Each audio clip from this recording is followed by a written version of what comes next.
દોસ્તો, અમદાવાદથી દ્વારકા સુધીની દંડવત યાત્રા કરીને પહોંચેલી એન્જલ નામની 6 વર્ષની દીકરી છે. એમનું દ્વારકામાં ભવ્ય રીતે સ્વાગત પણ થયું.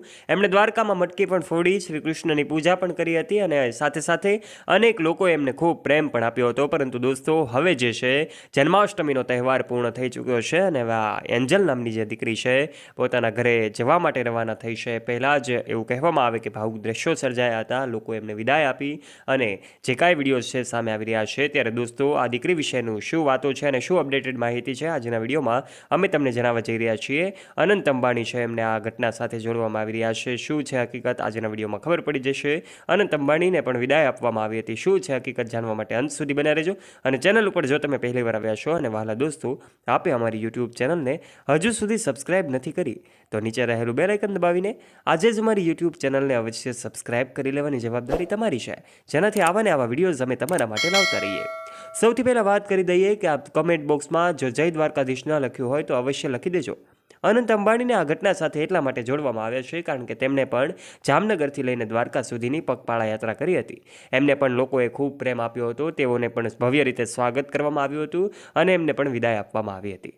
પરંતુ જ્યારે અમદાવાદથી દ્વારકા સુધી પગપાળા યાત્રા નહીં પરંતુ દંડવત યાત્રા કરીને જઈ રહેલી આ દીકરીના વિડીયો સામે આવ્યા, એમને જે કાંઈ પણ લોકો દ્વારા પ્રેમ આપવામાં આવી રહ્યો હતો, દંડવત યાત્રા કરીને પહોંચેલી આ દીકરીના ઇન્ટરવ્યૂ પણ લેવામાં આવ્યા, એમના વિડીયોઝ પણ સામે આવ્યા અને લોકો એમને ભેટો પણ આપી રહ્યા હતા. એવા સમયે કેટલાક લોકો સેવા પણ કરી રહ્યા હતા, એમને હાર પણ પહેરાવી રહ્યા હતા અને દ્વારકા ખાતે એમનું ભવ્ય રીતે સ્વાગત પણ કરવામાં આવ્યું. એવા પણ વિડીયોઝ સામે આવ્યા હતા જેમાં દ્વારકા પહોંચતાની સાથે જ આ દીકરી જે છે એમને પૂજામાં પણ બેસાડવામાં આવી. દ્વારકાધીશના પૂજા કરવાનો એમને લાહવો મળ્યો. સાથે સાથે એમણે મટકી પણ ફોડી અને આ જન્માષ્ટમીનો તહેવાર છે એમણે દ્વારકામાં ખૂબ સારી રીતે સેલિબ્રેટ કર્યો અને એમને જે કાંઈ છે એ કુદરતનો પણ પ્રેમ અને સપોર્ટ મળ્યો, લોકોનો પણ પ્રેમ અને સપોર્ટ મળ્યો અને એટલા માટે જ એવું કહેવામાં આવે કે કુદરતી શક્તિ એનામાં હતી એટલે તે ચાલીને દ્વારકા સુધી પહોંચી ગઈ અને એવું કહેવામાં આવે કે પગપાળા યાત્રા અને સાથે દંડવત યાત્રા કરીને પહોંચી ગઈ. ત્યારે છેલ્લા કેટલાય સમયથી સોશિયલ મીડિયા પર એમના અનેક વિડીયોઝ સામે આવી રહ્યા છે. અલગ અલગ લોકો અલગ અલગ અનુમાન લગાવી રહ્યા હોય છે. કેટલાક લોકો એવું પણ કહી રહ્યા હોય છે કે આખરે અનંત અંબાણી છે એમણે પણ પગપાળા યાત્રા કરી હતી અને તેઓ પણ વાયરલ થયા હતા. કોઈ પણ વ્યક્તિ પગપાળા યાત્રા કે દંડવત યાત્રા કરે અને લાંબી રૂટ હોય એટલે એને વાયરલ થાય, પરંતુ એવી વાત નથી દોસ્તો.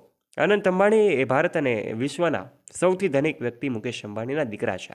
આખરે સેલિબ્રિટીઓ તો સોશિયલ મીડિયા પર લાઇમલાઇટની નજીક રહેવાનું પસંદ કરે જ છે અને એમના વિડીયોઝ તો સોશિયલ મીડિયા પર વાયરલ થાય જ છે. પરંતુ જ્યારે આ 6 વર્ષની દીકરી કે જેમના વિડીયો વાયરલ થયા ત્યારે લોકોએ અનંત અંબાણીને પણ યાદ કર્યા. લોકો એવું કહી રહ્યા હતા કે અનંત અંબાણીના વિડીયો પણ વાયરલ થયા હતા, પરંતુ એક સેલિબ્રિટી છે, પરંતુ આ એક દીકરી જે છે 6 વર્ષની દીકરી છે અને એમણે જ્યારે દંડવત યાત્રા કરી ત્યારે એમના વિડીયો વાયરલ થયા, તે ખૂબ મોટી વાત કહી શકાય.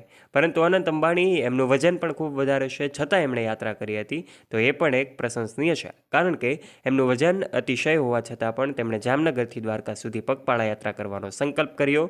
15 દિવસથી વધારે સમયનો એમણે સમય પસાર કર્યો અને દ્વારકા સુધીની યાત્રા પૂર્ણ કરી હતી.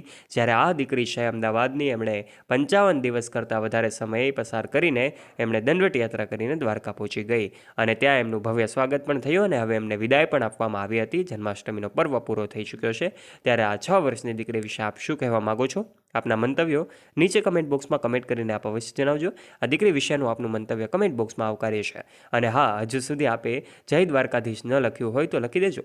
વિડીયો પસંદ આવ્યો હોય તો વિડીયોને લાઇક કરજો, તમારા ફ્રેન્ડ્સ સાથે ગ્રુપમાં શેર કરવાનું ના ભૂલતા તથા આવા ને આવા રસપ્રદ અને રોચક વિડીયોઝ નિહાળવા માટે આજે જ વાલા દોસ્તો નીચે રહેલું બેલ આઇકન દબાવીને અમારી યુટ્યુબ ચેનલને સબસ્ક્રાઇબ કરી લેવાની જવાબદારી તમારી છે, જેનાથી આવા ને આવા વિડીયોઝ અમે તમારા માટે લાવતા રહીએ સૌથી પહેલાં.